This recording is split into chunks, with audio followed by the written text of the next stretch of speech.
श्री शिव महापुराण रुद्र संहिता अध्याय 5 नारद जी का शिव तीर्थों में भ्रमण, शिव गणों को शाप उद्धार की बात बताना तथा ब्रह्मलोक में जाकर ब्रह्मा जी से शिव तत्व के विषय में प्रश्न करना। सूत जी कहते हैं, महर्षियों, भगवान श्री हरि के अंतर्धान हो जाने पर मुनि श्रेष्ठ नारद शिवलिंगों का भक्ति पूर्वक दर्शन करते हुए पृथ्वी पर विचरने लगे। ब्राह्मणों, भूमंडल पर घूम फिरकर उन्होंने भोग और मोक्ष देने वाले बहुत से शिवलिंगों का प्रेम पूर्वक दर्शन किया।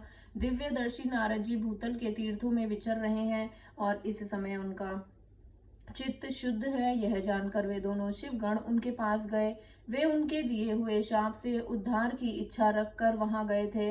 उन्होंने आदर पूर्वक मुनि के दोनों पैर पकड़ लिए और मस्तक झुकाकर भली भांति प्रणाम करके शीघ्र ही इस प्रकार कहा।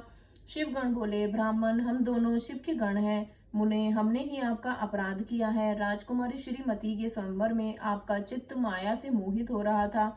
उस समय परमेश्वर की प्रेरणा से आपने हमें दोनों को शाप दे दिया था। वहां कुसमय जानकर हमने चुप रह जाना ही अपने जीवन रक्षा का उपाय समझा। इसमें किसी का दोष नहीं है, हमें अपने कर्म का ही फल प्राप्त हुआ है। प्रभु, आप प्रसन्न होइए और हम दोनों पर अनुग्रह कीजिए।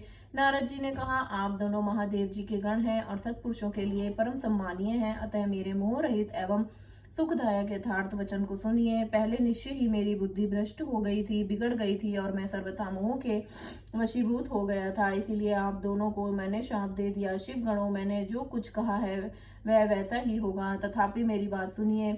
मैं आपके लिए शापोद्धार की बात बता रहा हूँ। आप लोग आज मेरे अपराध को क्षमा कर दें। मुनिवर विश्वा के वीर्य से जन्म ग्रहण करके आप संपूर्ण दिशाओं में प्रसिद्ध कुंभकर्ण रावण राक्षस राज का पद प्राप्त करेंगे और बलवान वैभव से युक्त तथा परम प्रतापी होंगे। समस्त ब्राह्मण के राजा होकर शिव भक्त एवं जितेंद्रिय होंगे और शिव के ही दूसरे स्वरूप श्री विष्णु के हाथों मृत्यु पाकर फिर अपने पद पर प्रतिष्ठित हो जाएंगे।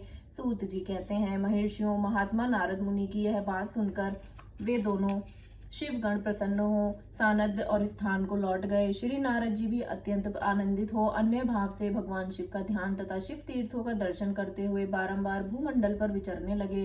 अंत में वे सबके ऊपर विराजमान शिव प्रिया काशीपुरी में गए, जो शिव स्वरूपिणी एवं शिव को सुख देने वाली है। काशीपुरी का दर्शन करके नारद जी कृतार्थ हो गए। उन्होंने भगवान काशीनाथ का दर्शन किया और परम प्रेम एवं परमानंद से युक्त हो उनकी पूजा की। काशी का आनंद सेवा करके वे मुनि श्रेष्ठ कृतार्थता का अनुभव करने लगे और प्रेम से विहल हो उसका नमन वर्णन तथा स्मरण करते हुए ब्रह्मलोक को गए। निरंतर शिव का स्मरण करने से उनकी बुद्धि शुद्ध हो गई थी। वहां पहुंचकर शिव तत्व का विशेष रूप से ज्ञान प्राप्त करने की इच्छा से नारद जी ने ब्रह्मा जी को भक्ति पूर्वक नमस्कार किया और नाना प्रकार के स्तोत्रों द्वारा उनकी स्तुति करके उनके शिव तत्व के विषय में पूछा।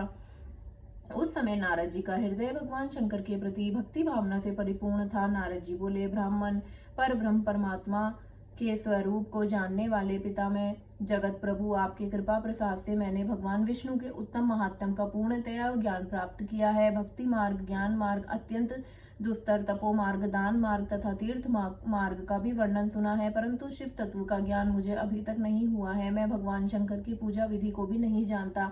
अतः प्रभु, आप क्रमशः इन विषयों का तथा भगवान शिव के विविध चरित्रों का तथा उनके स्वरूप तत्व, प्राकट्य, विवाह, गृहस्थ धर्म सब मुझे बताइए। निष्पाप पिता में ये सब बातें तथा और जो भी आवश्यक बातें हों उन सब का आपको वर्णन करना चाहिए। प्रजानाथ शिव और शिवा के आविर्भाव एवं विवाह का प्रसंग विशेष रूप से कहिए तथा कार्तिकेय के जन्म की कथा भी मुझे सुनाइए।